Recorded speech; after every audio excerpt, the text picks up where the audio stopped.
www.music.com playoff track.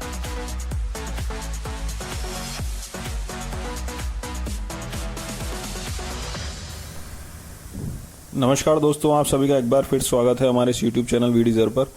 और कई बच्चों ने मुझसे पूछा कि सर बीटीआर में जो पॉलिटेक्निक के एग्ज़ाम होने वाले हैं उनका क्या होगा आगे, तो उसी सिलसिले में ये आज वीडियो में आप लोगों के पास लेकर आया हूँ। कल ही ये एक मीटिंग हुई है जिसमें हमारे तकनीक शिक्षा मंत्री श्रीमान सुभाष गर्ग जी ने वो मीटिंग ली है, क्योंकि टेक्निकल एजुकेशन के अंडर इंजीनियरिंग और पॉलिटेक्निक दोनों ही आते हैं, तो ये दोनों के ही बातों के ऊपर थी। इसके ऊपर एक अभी समाचार भी प्रकाशित हुआ है अखबार में, तो उसी को लेकर हम चर्चा करने वाले हैं, उसी का विश्लेषण करने वाले हैं कि क्या क्या संभावना है। इस मीटिंग में जो भी चर्चाएं हुई, जो भी प्रस्ताव रखे गए, वो दोनों ही इंजीनियरिंग और पॉलिटेक्निक के लिए थे कि भाई इनकी परीक्षाएं, इनकी कक्षाएं, अगला सेशन और भी जो भी इनसे जुड़ी हुई बातें हैं वो कैसे देखी जाएंगी, कैसे आगे अमल में लाई जाएंगी और कैसे इनका पूरा आगे सेशन चलेगा। यही सारी बातें उस मीटिंग में हुई और उसी के ऊपर इस वीडियो में अपन चर्चा करेंगे, विश्लेषण करेंगे। तो इस वीडियो को आप पूरा देखिएगा। आगे 8 मिनट के आसपास पॉलिटेक्निक के बारे में जो हमारी फाइनल राय है, जो संभावना है और जो प्रयास है, जो हो सकता है, उसके बारे में हमने चर्चा करी है। तो वहां से आगे आप देख सकते हैं अगर आपको सिर्फ पॉलिटेक्निक के बारे में जानना है तो। ठीक है, पूरा देखिएगा और आगे बढ़ते हैं, देखते हैं कि इस मीटिंग में क्या हुआ। विशेषज्ञों ने कुछ प्रस्ताव दिए हैं। प्रस्ताव क्या है? ये एक्चुअली इंजीनियरिंग कोर्स में जो दाखिला लेना चाहते हैं भविष्य में बच्चे, वो बच्चे किस आधार पर दाखिला लेंगे, क्योंकि कोरोना का असर है इंजीनियरिंग कॉलेज के दाखिलों पर भी पड़ सकता है। तो जो निर्णय सामने आ रहा है या जैसा प्रस्ताव दिया जा रहा है सरकार को, उससे ये पता चल रहा है कि 12वीं जो उत्तीर्ण कर लेंगे बच्चे, उनको भी सीधे इंजीनियरिंग कोर्सेज में दाखिला मिल सकता है। आपको बता दूं कि हमारे तकनीक शिक्षा राज्य मंत्री सुभाष गर्ग जी ने कल ही गुरुवार को बोर्ड ऑफ गवर्नर्स की ऑनलाइन बैठक ली थी। बोर्ड ऑफ गवर्नर्स क्या होते हैं? ये एक बॉडी है, गवर्निंग बॉडी है, जो गवर्न करती है, रूल्स बनाती है, नियम कायदे कानून बनाती है, जिसके आधार पर इंजीनियरिंग कॉलेज चला करते हैं और उनमें एडमिशन से लेकर एग्ज़ाम से लेकर सिलेबस वगैरह की सारी प्रक्रियाएं ये तय करते हैं। तो उन बोर्ड ऑफ गवर्नर्स की मीटिंग कल ही ली है हमारे तकनीकी शिक्षा राज्य मंत्री सुभाष गर्ग जी ने, और जिसमें कुछ प्रस्ताव आए हैं, कुछ बातें हुई हैं, तो उनके बारे में जानकारी आपको देने के लिए आज हम साथ आए हैं। तो मेन जो बातें हुई वो मैं आपको बताता हूँ। ये खबर आप लोगों ने शायद पढ़ ली हो, पर इसका विश्लेषण करना थोड़ा सा जरूरी है। अब तक क्या होता था? एक रीप करके प्रोसेस होता था, राजस्थान इंजीनियरिंग एडमिशन प्रोसेस। ये देखिए आप, ठीक है। तो इसके अनुसार जेई मेंस परीक्षा उत्तीर्ण करना अनिवार्य होता था, पर अब जेई मेन के साथ साथ 50% को 12वीं उत्तीर्ण के आधार पर भी इंजीनियरिंग कॉलेज में प्रवेश का प्रस्ताव दिया है। इसमें 12वीं के परिणाम के अनुसार आपकी वरीयता सूची, मेरिट लिस्ट बनाई जाएगी, जिसके आधार पर प्रवेश दिया जाएगा। ठीक है, पर क्योंकि ये एक सिस्टम से और पूरी उसकी प्रणाली से जुड़ा हुआ फैसला है, तो राज्य सरकारें ही या तकनीक शिक्षा विभाग इस निर्णय को ले सकता है। तो आने वाला जो सत्र है 2020-21, उसमें ये लागू हो सकता है। इसी के अलावा कुछ अन्य बातें भी हैं जिन पर चर्चा हुई। जैसे एक ये बात है कि इंजीनियरिंग और पॉलिटेक्निक कॉलेजेस में परफॉर्मेंस बेस पर ही सेमेस्टर में विद्यार्थियों को प्रमोशन दिया जाएगा। कहने का मतलब क्या हुआ कि यहाँ से हमारे एग्ज़ाम की गुत्थी सुलझती है। ये ऐसा प्रस्ताव अगर है तो इस पर चर्चा है, तो ऐसा हो भी सकता है। क्या चीज़ हो सकती है कि जो इंजीनियरिंग कॉलेजेस और पॉलिटेक्निक कॉलेजेस हैं, इंजीनियरिंग कॉलेजेस में सेमेस्टर सिस्टम चलता है और वर्तमान में पॉलिटेक्निक कॉलेजेस, राजस्थान में जो पॉलिटेक्निक कॉलेजेस हैं उनमें ईयरली सिस्टम चलता है। 3 साल का कोर्स होता है। इंजीनियरिंग कॉलेजेस में 8 सेमेस्टर यानी 4 साल का कोर्स होता है।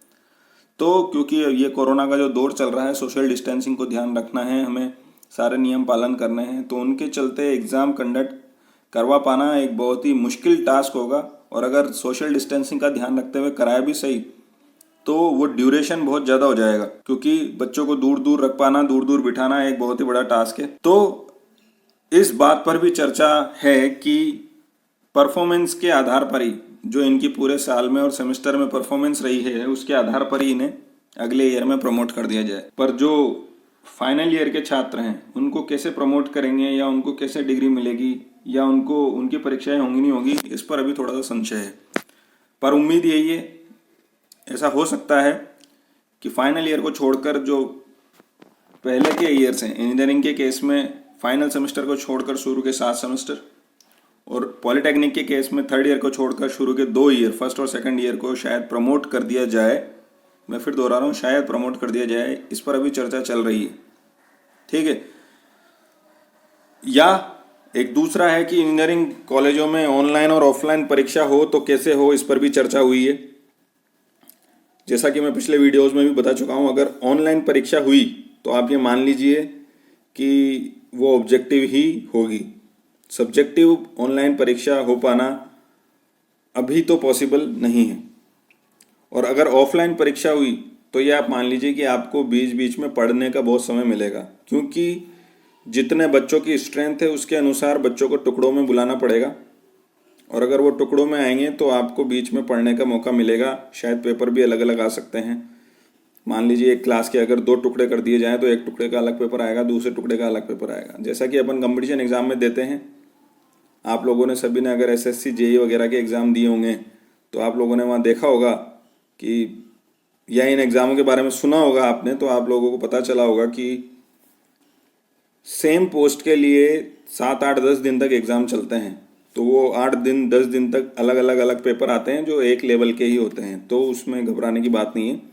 अच्छी बात है, अगर ऑफलाइन भी होता है और सोशल डिस्टेंसिंग का पालन के साथ होता है तो आपको इनफ टाइम मिलेगा तैयारी करने के लिए एग्ज़ाम के दौरान, अगर ऑफलाइन होता है तो, जिसके चांसेस अभी थोड़े से कम हैं।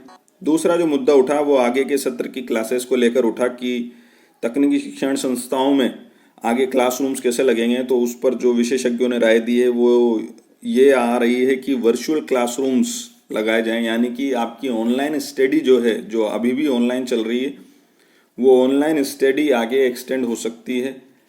हमें इसके लिए तैयार रहना चाहिए और इसके प्रति ट्रेंड हो जाना चाहिए कि ऑनलाइन स्टडी कैसे करें, कितना पढ़ें, मोबाइल स्क्रीन कितनी देखें, कितना किताबों से देखें, कितनी देर हम मोबाइल स्क्रीन देख सकते हैं और कितना उस पर पढ़ सकते हैं। ये सारी बातें हमें, क्योंकि हमें हमारे शरीर का भी ख्याल रखना है। ठीक है। और इसी के साथ नए सत्र के विद्यार्थियों के प्लेसमेंट के बारे में भी चर्चा हुई, क्योंकि आप लोगों ने सुना होगा सरकार भी और बड़े बड़े कॉलेजेस जो हैं इंजीनियरिंग के, आईआईटी, आईआईएम जैसे कॉलेज जो हैं, वो भी बड़ी बड़ी कंपनियों से अनुरोध कर रहे हैं कि जिनको प्री प्लेसमेंट ऑफ़र हो चुके हैं उनके प्री प्लेसमेंट ऑफ़र कैंसिल ना करें, उन्हें प्लेसमेंट दे, नौकरियां दे। तो वैसे ही जो डिप्लोमा या इंजीनियरिंग के आधार पर राज्य के कॉलेजेस में से चुने जाते हैं लड़के, उनके भी प्लेसमेंट को लेकर चर्चा हुई। तो ये सारी बातें हुई है। अब इसमें से अगर मैं पॉलिटेक्निक कॉलेजेस के लिए निचोड़ निकालूं तो मोटी मोटी 3-4 बातें हमें मिलती है। क्या कि अगर ऑनलाइन परीक्षा हुई तो ऑब्जेक्टिव आने के चांसेस हैं, ऑफलाइन परीक्षा हुई तो आप ये मान लीजिए कि बीच में टाइम बहुत मिलेगा, आपको छुट्टियां काफ़ी मिलेगी और परीक्षाएं लंबी थोड़ी चल सकती हैं। और आखिरी ईयर को, आखिरी वर्ष को छोड़कर बाकी के पहले वाले वर्ष या सेमेस्टर को आपके पूरे साल के परफॉर्मेंस के आधार पर प्रमोट भी किया जा सकता है। ठीक है।